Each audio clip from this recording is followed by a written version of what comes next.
أعوذ بالله من الشيطان الرجيم. بسم الله الرحمن الرحيم. نبی اکرم صلی اللہ علیہ وسلم کے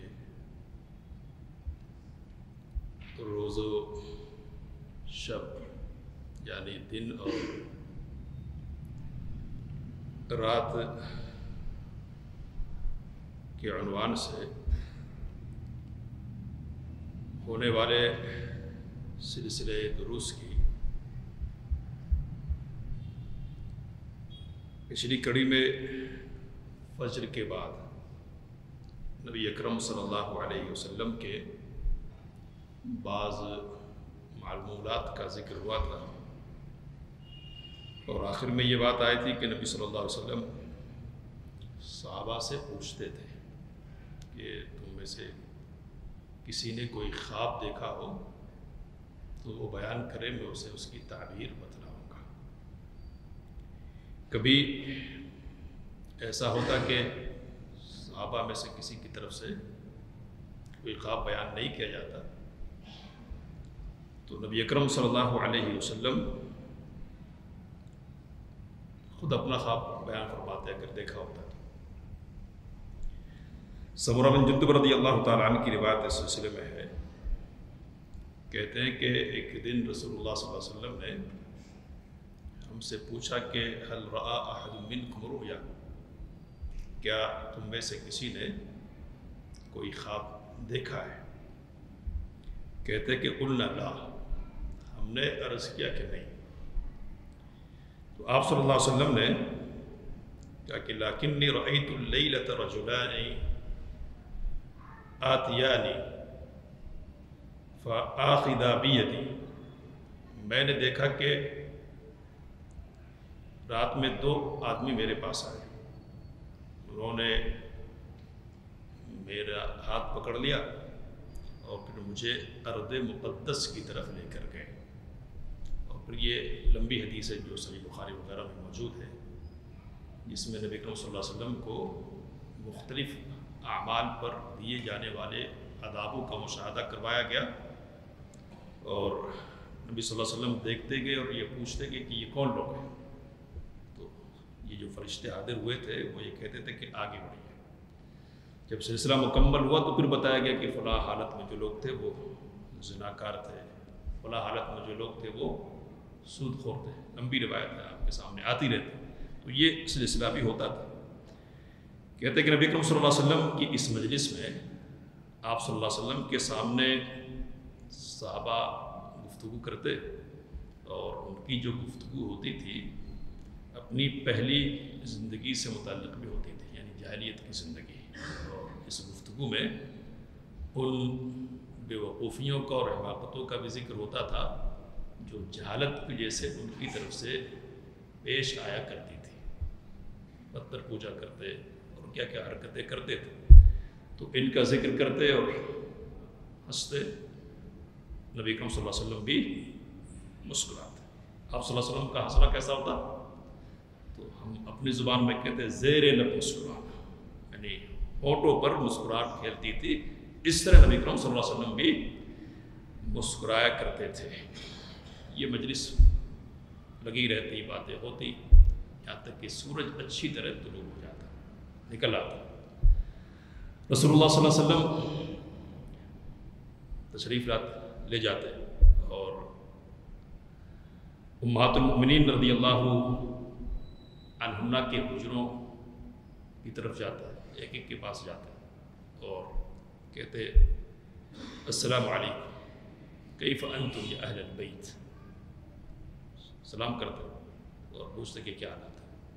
تو ایک ایک کے پاس نبی صلی اللہ علیہ وسلم جاتے، حال دریافت کرتے اور سب سے حال دریافت کرتے کہتے کہ کبھی ایسا ہوتا کہ آپ صلی اللہ علیہ وسلم اندر گئے، آپ کی کوئی زوجہ اپنی مصلی پر بیٹھی ہوئی ہے، ذکر اور تسبیحات وغیرہ میں لگی ہوئی ہے اور نکل رہے تو بھی ان کی حالت ایسی ہے۔ نبی اکرم صلی اللہ علیہ وسلم کبھی اس موقع پر گھر والوں سے پوچھتے کہ کچھ کھانے کو ہے، تو گھر والوں کی طرف سے یہ کہا جاتا کہ کچھ بھی نہیں۔ کہتے کہ پھر میں آج روزے سے ہوں، تو یہ منظر ہمارے سامنے ہونا چاہیے، چونکہ تفصیل اور دائیں بائیں جانے کا موقع نہیں ہے، ذرا نبی صلی اللہ علیہ وسلم کی باتیں سن کے آگے بڑھیں گے۔ لیکن ایک بات یہ کہ ایسی زندگی تھی نبی صلی اللہ علیہ وسلم کی اس طرح، اور ایک مسئلے کے طور پر یہ بات ہم کو سمجھ لینی ہے کہ نفل روزہ اور فرض روزے میں نیت کے سلسلے میں فرق ہے۔ فرض روزوں کی نیت فجر سے پہلے کرنا ضروری ہے، اس کے بغیر روزہ نہیں ہوگا، لیکن نفل روزے کی نیت زوال سے پہلے تک کر سکتے ہیں۔ یا نبی صلی اللہ علیہ وسلم سورج نکلنے کے بعد نفل روزے کی نیت فرما رہے ہیں۔ نبی صلی اللہ علیہ وسلم پھر مسجد واپس تشریف لے آتے ہیں، اور واپس تشریف لے آنے کے بعد آپ صلی اللہ علیہ وسلم پہلے تحیت المسجد پڑھتے ہیں۔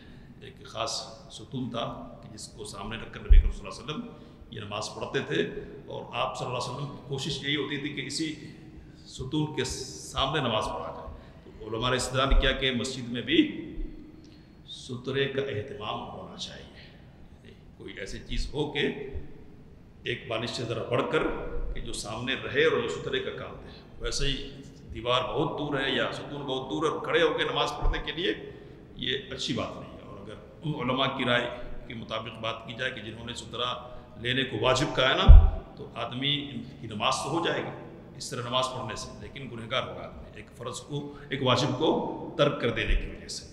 تو بہرحال نبی کریم صلی اللہ علیہ وسلم تحیت المسجد پڑھتے، پھر عائشہ رضی اللہ تعالیٰ عنہا کے حجرے سے لگ کر آپ صلی اللہ علیہ وسلم بیٹھ جاتے ٹیک لگا کر، اور یہ ملاقات کا وقت ہوتا۔ صحابہ کرام رضی اللہ عنہم اجمعین کو نبی کریم صلی اللہ علیہ وسلم کی اس مجلس کا خوب علم تھا، اور معلوم تھا کہ اس وقت آپ صلی اللہ علیہ وسلم یہاں تشریف رکھتے ہیں، تو جن کی بھی کوئی ضرورت ہوتی یہاں آ کر نبی کریم صلی اللہ علیہ وسلم سے ملاقات کرتا اور حلقہ لگتا۔ تو یہ حلقہ کبھی بڑا ہو جاتا اور کبھی چھوٹا ہوتا۔ حلقہ اگر چھوٹا ہے تو گول حلقہ بنا کر بیٹھ جاتے، اور زیادہ لوگ اگر ہوتے تو دو رویا بیٹھ جاتا ہے، بیچ میں جگہ چھوڑ دیتے۔ بیچ میں جگہ کس لیے چھوڑتے کہ اگر کوئی پوچھ سوال کرنے والا یا کوئی وفد آیا ہے تو اس کو آنے کے لیے راستہ مل جائے اور سوال کرنے والا نبی اکرم صلی اللہ علیہ وسلم سے قریب ہو جائے۔ نبی اکرم صلی اللہ علیہ وسلم اس مجلس میں لوگوں سے گفتگو کرتے، گفتگو کے سلسلے میں یہ بات نبی اکرم صلی اللہ علیہ وسلم کی صفت کے طور پر کہی گئی کہ آپ فصیح اللسان تھے، اور آپ جو باتیں کرتے تھے نا وہ بالکل کھلے لفظوں کے ساتھ کرتے تھے، اور جو الفاظ نکلا کرتے تھے نا وہ بالکل واضح اور کلیئر ہوتے تھے اور ہر آدمی کے سمجھنے کے لائق ہوتے تھے۔ اور نبی اکرم صلی اللہ علیہ وسلم اس طرح گفتگو کرتے تھے کہ اگر آدمی گننا چاہے نا کہ کتنے الفاظ نبی اکرم صلی اللہ علیہ وسلم نے کہے ہیں تو گن سکتا تھا۔ سیدہ عائشہ رضی اللہ تعالیٰ عنہ کہتی ہے کہ تم جو جلدی جلدی باتیں کرتے رہتے ہو نا، تو یہ نبی اکرم صلی اللہ علیہ وسلم کے بات کرنے کا طریقہ نہیں تھا۔ آپ صلی اللہ علیہ وسلم ایک ایک لفظ کو واضح کر کے نمایاں کر کے بات کرتے تھے، یہاں تک کہ جو سنے نا اس کے لیے یہ ممکن ہو کہ آپ صلی اللہ علیہ وسلم نے کیا کہا ہے، اس کو یاد کر لینا کہ ممکن ہو۔ نبی اکرم صلی اللہ علیہ وسلم کی یہ جو مجلس ہوتی تھی نا، تو یہ گفتگو کی مجلس ہوتی تھی، آپس میں باتیں کرتے تھے، اور عمومی طور پر نبی اکرم صلی اللہ علیہ وسلم اس مجلس میں پوچھتے تھے صحابہ سے، اور پوچھ کر ان کو پوچھنے پر آمادہ کرتے تھے۔ پوچھتے کبھی کہ الا انبئکم باکبر الکبائر، کیا میں تمہیں کبیرہ گناہوں میں بھی بڑے جو گناہ ہیں ان کے بارے میں نہیں بتلا؟ بلا یا رسول اللہ۔ تو آپ صلی اللہ علیہ وسلم جواب دیتے، کہتے کہ الاشراک باللہ، اللہ کے ساتھ شرک کرنا سب سے بڑا، پھر والدین کی نافرمانی کرنا، جھوٹی گواہی دینا، اور کبھی کبھی نبی اکرم صلی اللہ علیہ وسلم سوال کرتے ہیں کچھ نیا معنی بتانے کے لیے۔ تو ایک ایسا ہی موقع ہے، نبی اکرم صلی اللہ علیہ وسلم پوچھ رہے ہیں من المفلس، مفلس کون ہے؟ تو مفلس کا معنی معروف ہے، معلوم ہے۔ سوال کرنے سے مقصود کیا ہے؟ تو مقصود یہ ہے کہ ایک نیا معنی دیا جائے اور حقیقی مفلس کو اجاگر کیا جائے۔ تو کہا کہ ہمیں مفلس اسی کو سمجھا جاتا ہے کہ جس کے پاس دینار درہم نہ ہو، کھانے کا سامان نہ ہو، رہنے کا سامان نہیں ہو۔ کہا کہ شرعی طور پر مفلس اور حقیقی مفلس کون ہے؟ تو یہ حدیث میں آپ کو سنا نہیں رہا ہوں، اس لیے کہ سنتے رہتے آگے بڑھیں گے۔ نبی اکرم صلی اللہ علیہ وسلم کبھی کبھی ذہن کو تیز کرنے کے لیے اور جانچنے کے لیے بھی سوالات کرتے. اس مجلس میں ایک موقع پر نبی اکرم صلی اللہ علیہ وسلم کی خدمت میں گچھا لایا گیا کھجوروں کا. آپ صلی اللہ علیہ وسلم نے کہا کہ یہ بتلاؤ کہ کون سا درخت ایسا ہے جس کو بہت مشابہت ہے مسلمان سے اور اس کے پتے جھڑتے نہیں ہیں اور اپنا پھل پورا پورا دیتا ہے جب وقت ہوتا ہے. تو عبداللہ بن عمر رضی اللہ تعالیٰ عنہ اس حدیث کے راوی ہیں. کہتے کہ لوگ ادھر ادھر ٹہلتے رہے, جنگل جھاڑی میں جو پودے اور جھاڑ نکلتے ہیں نا ان کا ذکر کرتے رہے. کہتے کہ میرے جی میں آیا کہ وہ جھاڑ اور درخت جس کے بارے میں نبی صلی اللہ علیہ وسلم پوچھ رہے ہیں وہ کھجور کا درخت ہے. لیکن کہتے ہیں کہ مجلس میں نے دیکھا کہ ابو بکر بھی ہیں بڑے اور میرے والد محترم بھی ہیں. تو جی میں تو آیا لیکن میں خاموش رہا.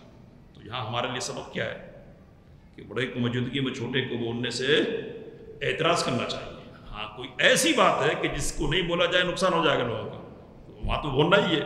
انکار منکر کرنے کی بات ہے تو چھوٹا رہے یا بڑا وہ دیکھنا نہیں ہے. لیکن جہاں خاموشی سے کوئی نقصان ہونے والا نہیں ہے اور اس بات کی وضاحت ہوگی تو ادب کو مقدم رکھنا چاہیے. حضرت عبداللہ بن عمر رضی اللہ تعالیٰ نے اس کو مقدم رکھا. کہتے ہیں کہ پھر نبی صلی اللہ علیہ وسلم نے خود بتلایا کہ وہ کھجور کا درخت ہے.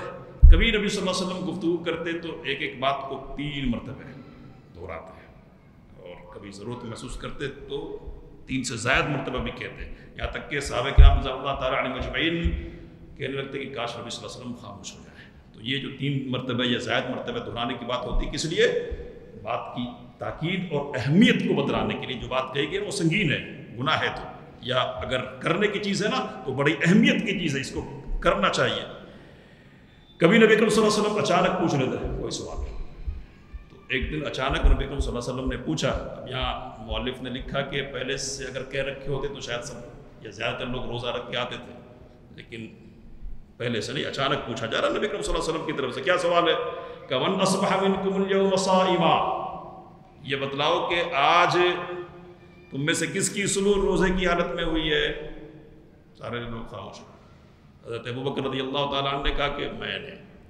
پھر نبی اکرم صلی اللہ علیہ وسلم نے پوچھا کہ من عاد منکم اليوم مریضا, کس نے آج کے دن کسی مریض کی عیادت کی ہے؟ سارے خاموش رہے. حضرت ابو بکر نے کہا کہ میں نے.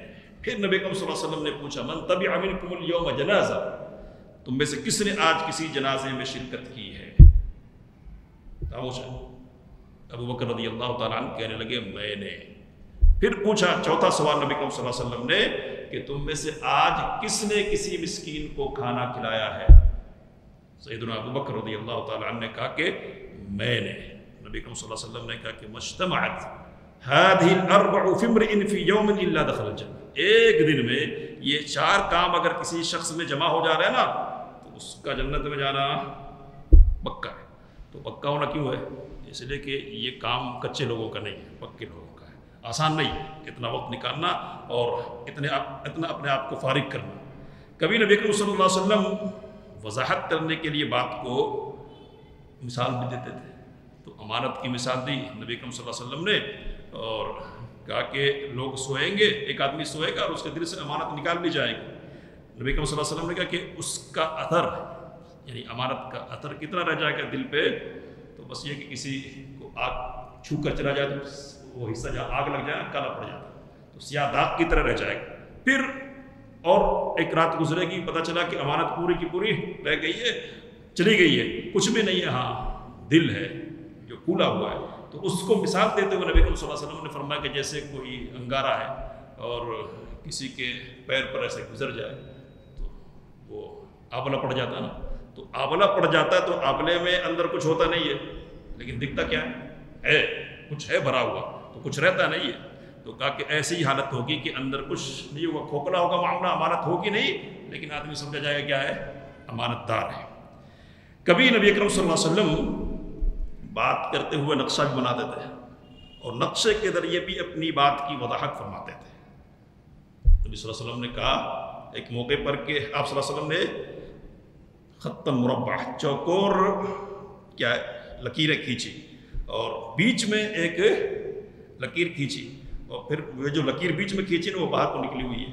تو نبی نبی صلی اللہ علیہ وسلم کے یہ ادھر ادھر کی لکیریں نا باہر نکلی ہوئی، وہ باہر نکلی ہوئی ہے نا وہ چوکور سے، تو وہ لوگوں کی آرزویں ہیں، اور یہ جو اندر ہے نا یہ اس کی زندگی ہے. آدمی آرزو کے چکر میں پڑا رہتا ہے یہاں تک کہ موت اس کو اچک کر لے جاتی ہے. کہتے ہیں کہ نبی اکرم صلی اللہ علیہ وسلم کی یہ جو مجلس ہے نا یہ علم کی بات کی مجلس ہوتی تھی، لیکن بات کا انداز کیسا ہوتا تھا؟ تو ایسا نہیں ہوتا تھا، یہ القائی انداز کہ آدمی بول رہا ہے لوگ سن رہے ہیں، یہ نہیں ہوتا تھا، بلکہ یہ گفتگو کا انداز ہوتا تھا. یعنی ادھر سے بھی بولا جا رہا ہے اور سامنے والوں کی طرف سے بھی باتیں ہو رہی ہے، تو آپس میں مکالمے کا ایک انداز ہو جاتا تھا. نبی اکرم صلی اللہ علیہ وسلم کی اس مجلس میں اس طرح سے گفتگو کا اچھا ماحول بنتا تھا. اور اس مجلس میں بھی نبی اکرم صلی اللہ علیہ وسلم کی زبان مبارک استغفار کی کثرت سے معطر رہتی تھی. آپ صلی اللہ علیہ وسلم کثرت سے استغفار کرتے تھے، 100 مرتبہ ایک مجلس میں نبی اکرم صلی اللہ علیہ وسلم کہتے رب اغفر لی وتب علی انک انت التواب الرحیم. اس مجلس میں نبی صلی اللہ علیہ وسلم کی خدمت میں بچوں کو لایا جاتا، جو بچے جو پیدا ہوتے ہیں نا مولود، ان کو لایا جاتا. نبی صلی اللہ علیہ وسلم تحنیک فرماتے تھے. تحنیک یا یہ کھجور لائے چبا دیا اور بچے کے منہ میں ڈال دیا، تحنیک ہے. بعض علماء نے اس کو سنت میں لکھا ہے، لیکن میں یہ سمجھتا ہوں کہ یہ سنت نہیں ہے. کس طور پر سنت نہیں ہے؟ تو برکت کی بات آئی تھی نا پہلے مجلس میں، نبی صلی اللہ علیہ وسلم کے حوالے سے تبرک حاصل کرتے تھے لوگ. تو نبی صلی اللہ علیہ وسلم اگر برکت کے طور پر ہے یہ کھجور یا کچھ بھی کوئی چیز چبا کے بچے کے منہ میں ڈالنا تبرک کے لیے، تو خاص ہے نبی صلی اللہ علیہ وسلم کے لیے. اگر طبی اعتبار سے کوئی فائدہ، ڈاکٹری اعتبار سے جب تو ٹھیک ہے، لیکن اگر یہ چیز نہیں ہے نا تو نہیں کرنے کی ضرورت نہیں ہے. ڈاکٹر مشورہ دے کہ شاید چٹائیے، لیکن یہ سمجھتے ہو کہ نہیں دین ہے اور اس میں برکت ہوگی وغیرہ وغیرہ، تو اس کا ثبوت نہیں ملتا. میں نے برکت کے سلسلے میں بات آپ کے سامنے رکھی تھی کہ خلفائے راشدین سے ثابت نہیں ہے، تو اس مسئلے میں بھی کسی اور کا عمل کوئی ثابت نہیں ہے کہ خلفاء کے پاس بچوں کو لایا جاتا اور وہ کھجور وغیرہ چبا کے ان کے منہ میں ڈالا کرتے. اس طرح کی کوئی چیز ثابت نہیں ہے. نبی اکرم صلی اللہ علیہ وسلم کی یہ جو مجلس ہوتی تھی نا، یہ کبھی کبھی بلکہ کہنا چاہیے کہ بالکل وہ سادگی یا مردہ دلی کی مجلس نہیں ہوتی تھی. یہاں زندہ دلی کے بھی مناظر دیکھنے کو ملتے تھے. اب بات لمبی ہو جا رہی ہے، میں محسوس کر رہا ہوں، بس ختم کر رہا ہوں. ایک چیز سنا کے زندہ دلی بھی کے مناظر بھی یہاں دیکھنے کو ملتے تھے. ایک حدیث سنا کے بات ختم کر رہا ہوں میں. کہتے ہیں کہ نبی صلی اللہ علیہ وسلم کا اپنا وقار تھا، آپ صلی اللہ علیہ وسلم کی اپنی ہیبت تھی، یہ ساری چیزیں تھیں. لیکن ساری چیزوں کے باوجود صحابہ کرام رضوان اللہ تعالیٰ علیہ مجمعین نے زندگی کی جو زندہ دلی ہے نا اس سے محروم نہیں ہوتے تھے. خود نبی اکرم صلی اللہ علیہ وسلم بھی زندہ دلی کا مظاہرہ فرمایا کرتے تھے. مزاح یعنی ایسا مذاق کہ جس میں کسی کی دل شکنی نہیں ہو، ایسا مذاق ہوتا تھا یہاں. کہتے کہ ایک موقع پر نبی اکرم صلی اللہ علیہ وسلم اپنے صحابہ سے گفتگو فرما رہے ہیں اور آپ صلی اللہ علیہ وسلم کے پاس ایک دیہاتی بیٹھا ہوا ہے. تو آپ نے کہا کہ ان رجلا من اہل الجنہ استأذن ربہ فی الزرع، جنتیوں میں سے ایک آدمی نے اللہ سے اجازت طلب کی کہ مجھے اجازت دی جائے کہ میں کھیتی باڑی کروں، کھیتی. تو اللہ تعالیٰ نے کہا کہ الست فی مشیت، کیا چاہیے تمہارے، جو چاہیے سب ہے نا تمہارے پاس، اور کیا ہونا ہے؟ کیونکہ بلا یا رب سب ہے، سب کچھ ہے، کسی چیز کی کمی نہیں ہے. ولکنی احب ان ازرع، لیکن میری خواہش ہے کہ میں کھیتی کروں، میری خواہش ہے. تو قال فبدأ، تو اس نے بھی ڈالا اور نگاہ کے چھپکتے ہی دیکھتے پودے اگائے، پھر کھڑے ہو گئے اور پھر پک بھی گئے اور کٹائی بھی ہو گئی اور غلے کا ڈھیر بھی لگ گیا. نبی اکرم صلی اللہ علیہ وسلم نے کہا کہ پہاڑ کے جیسے ڈھیر لگ گئے. اللہ نے فرمایا کہ دونک یا ابن آدم فإنہ لا یشبہک شیء، آدم کے بیٹے لے لے، تجھے کوئی چیز شکم سیر نہیں کر سکتی، مطمئن نہیں کر سکتی ہے. تو فلما فرغ النبی صلی اللہ علیہ وسلم من حدیثہ قال الاعرابی، جب نبی صلی اللہ علیہ وسلم اپنی اس گفتگو سے فارغ ہو گئے تو وہ جو دیہاتی تھا نا وہ کہنے لگا کہ یا رسول اللہ واللہ لا تجدہ الا مہاجریا او انصاریا، یہ جو شخص ہے نا قسم اللہ کی یہ کوئی انصاری ہوگا یا مہاجر ہوگا، یہ کوئی انصاری ہوگا یا مہاجروں کا اس لیے کہ کھیتی کرنے والے لوگ یہی ہیں، ہم کھیتی کرنے والے نہیں ہیں. کہتے کہ فضحک من فی المجلس، جب دیہاتی نے یہ بات کی نا تو سارے کے سارے لوگ مجلس میں جو تھے سب ہنس پڑے، اور نبی اکرم صلی اللہ علیہ وسلم بھی ہنسنے لگے. تو یہ مجلسیں بھی لگتی تھی بالکل سادہ مجلس، اور سنجیدگی اس حد تک کہ زندگی دکھے ہی نہیں، اس طرح کی مجلس نہیں ہوتی تھی، مزاح ہوا کرتا تھا. انشاءاللہ مزید باتیں ہوں گی. اللہ سے دعا کہ باتوں سے ہم سب کو فائدہ اٹھانے کی توفیق فرمائے. آمین. وآخر دعوانا الحمدللہ.